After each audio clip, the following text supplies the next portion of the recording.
যিহে গৰম পৰিছে তাৰ বাবে এটা হাফ পেণ্ট চিলালোঁ আৰু এটা ব্লাউজ চিলাই ল'লোঁ। মোৰ চুইজাৰ টপ আছিলে, সেই টপটো পেলাই দিব মন নগ'লে, সেইকাৰণে ভাবিলোঁ এনেকুৱা কৰি চাওঁ ৰচোন। হৈ গ'ল, ফাইনেলি কৰিলোঁ।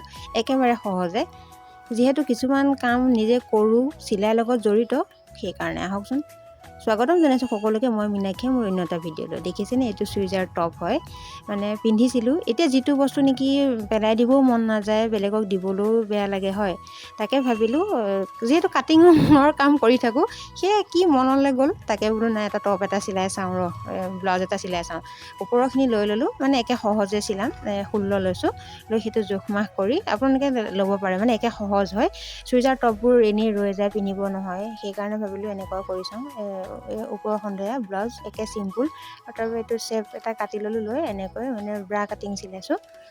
আপোনালোকৰ জোখ অনুসৰি আপোনালোকে লৈ ল'ব। মই সেইটো ভালদৰে আপোনালোকক এতিয়া দেখাব নোৱাৰিলোঁ, মানে মই এনেদৰে চিলাইছোঁ আৰু একে সহজে সেইটো কাটি হ'ল। আৰু এতিয়া তলৰ যিটো ফাল আছিলে, সেই ফালটো মই এতিয়া এটা হাফ পেণ্ট চিলাম। একেবাৰে সহজ হয়, কাপোৰ চাওকচোন কিমান ধুনীয়া কটন কাপোৰ হয়।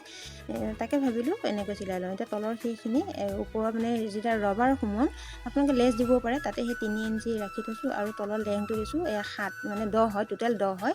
তাৰে এটা দাগ দি দিলোঁ, লৈ পেলাই এতিয়া সেই কিনাৰেদি এটা জোখ দি ওপৰৰ ফালে এনেদৰে কাটি লৈছোঁ। সৰু ল'ৰা ছোৱালী বা আপোনালোকে যদি ডাঙৰেও পিন্ধে, এইটো ভিডিঅ' চাই আপোনালোকে কৰি দিব পাৰিব। আৰু টপটো আপোনালোকে এনেদৰে ব্যৱহাৰ কৰিব পাৰিব, এনেই নাযায়। দেখিছেনে, ফাইনেলি হৈ গ'ল। একেবাৰে সহজ হয়, ইয়াত কোনো মেজাৰমেণ্টৰ বিশেষ কথা নাই।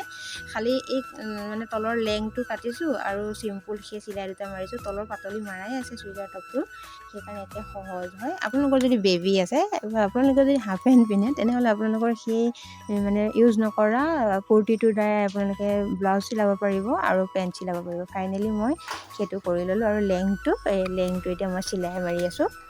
চাওকচোন, ভবা নাছিলোঁ ইমান ধুনীয়া হ'ব বুলি, আৰু ভাবিলোঁ অকণমান ভিডিঅ' এটা কৰি থৈ দিওঁ, আপোনালোকৰে লাভ হ'ব। আৰু আপোনালোকে কোনোবাই চাগে কৰেই, কিন্তু দৈনন্দিন কামবোৰ কৰি থাকোঁ, আৰু সেইকাৰণে অকণমান ভিডিঅ' কৰি থৈ দিলোঁ। ফাইনেলি চিলাই আছোঁ এতিয়া মই। দেখিছেনে, একেবাৰে সহজ পদ্ধতিত এটা হাফ পেণ্ট মোৰ ৰেডি হৈ গৈছে। এইয়া ৰেডি হৈ গ'ল, চাওকচোন কিমান ধুনীয়া হৈছে, আৰু ৰোলবোৰ যে ইমান ধুনীয়া। এইবোৰ কাপোৰ এনেই কেতিয়াও নাযায়। ৰেডি হৈ গ'ল। এতিয়া সেই ওপৰৰ সেইটো ইয়াত ৰবাৰ দিব পাৰে, আৰু আপোনালোকে লেছ বনাই দিব পাৰে। এতিয়া সেই পাতলিটো 2 ইঞ্চিকৈ, মানে 4 ইঞ্চি লৈছোঁ, তাৰে 2 ইঞ্চি জোখত পাতলি মানে মই ৰবাৰ ভৰাই দিম, আৰু তাতে এনেই লেছ এডালো দি দিম, মানে ফিটা এডালো দি দিম, তেতিয়া ওলমি থাকিব বান্ধিলে। এয়া হৈ গ'ল।